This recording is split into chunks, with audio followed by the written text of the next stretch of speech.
Assalamualaikum warahmatullahi wabarakatuh. Halo teman-teman semua, gimana nih kabarnya? Semoga sehat ya.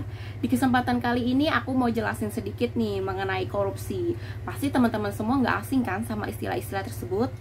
Teman-teman juga pasti sering kan dengar berita-berita tentang korupsi di media sosial ataupun televisi. Tapi kalian sendiri tahu nggak sih apa itu korupsi? Tapi sebelum itu izinkan saya untuk memperkenalkan diri dulu nih teman-teman semua. Perkenalkan, nama saya Devia Novita, mahasiswa semester 2 Fakultas Psikologi Universitas Mercu Buana.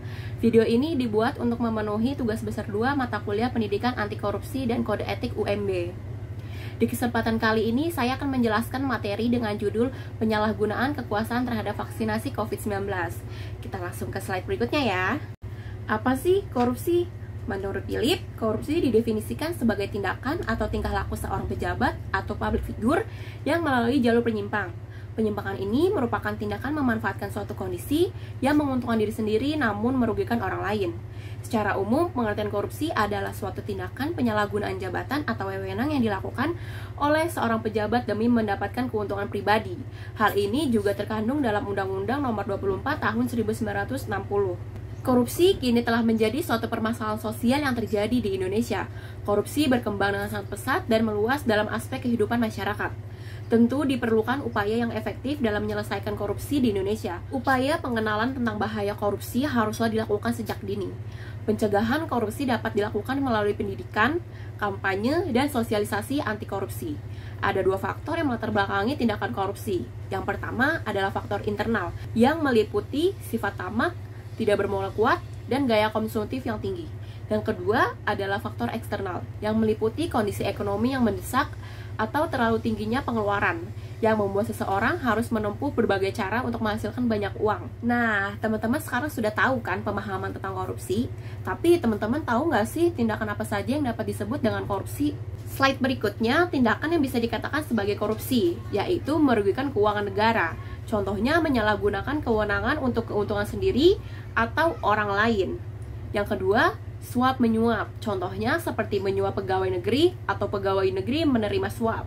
Yang ketiga, penggelapan dalam jabatan. Yang keempat, pemerasan. Yang kelima, perbuatan curang. Yang keenam, benturan kepentingan dalam pengadaan dan gratifikasi. Berikut ini adalah peraturan yang secara khusus mengatur pemberantasan korupsi.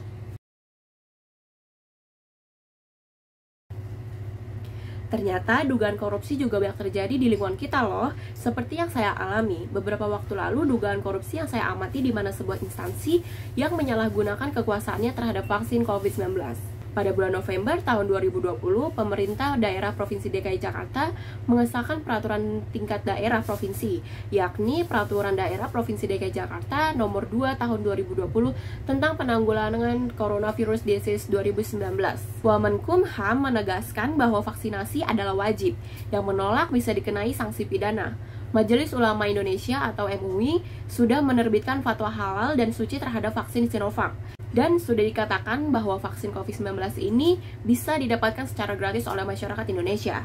Akan tetapi ada banyak pihak yang memanfaatkan kesempatan ini dengan menyalahgunakan kekuasaan demi meraup untung bagi dirinya sendiri. Menurut analisis yang saya lakukan, adanya pemungutan biaya saat vaksinasi ini dilatar belakangi oleh sifat individu atau kelompok yang egois, tamak, dan juga tidak memiliki empati. Bahkan di saat keadaan yang genting seperti penyebaran virus COVID-19 ini, mereka tega untuk meraup untung untuk dirinya sendiri tanpa memikirkan masyarakat sekitar.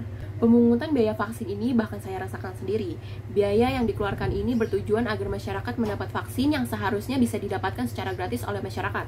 Di samping itu, banyak masyarakat yang mengantri sejak pukul 5 pagi hingga 12 siang untuk mendapatkan pelayanan vaksin.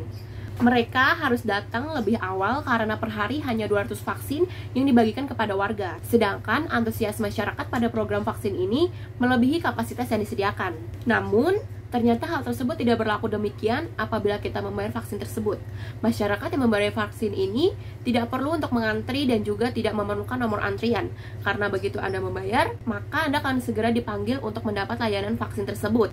Biaya yang dikeluarkan untuk vaksin tersebut kisaran Rp30.000. Hal ini tentu saja tidak sesuai dengan apa yang disampaikan oleh pemerintah, di mana dikatakan bahwa vaksin ini bisa didapatkan oleh masyarakat secara gratis tanpa dipungut biaya apapun. Dapat kita simpulkan bahwa terdapat beberapa bahaya yang terjadi akibat tindak korupsi, yaitu bahaya terhadap masyarakat dan individu, generasi, politik, dan ekonomi bangsa, termasuk analisis yang saya alami. Adanya pemungutan biaya pada vaksinasi ini yang dilakukan oleh oknum yang tidak bertanggung jawab di sebuah instansi ini sangat merugikan banyak masyarakat sekitar.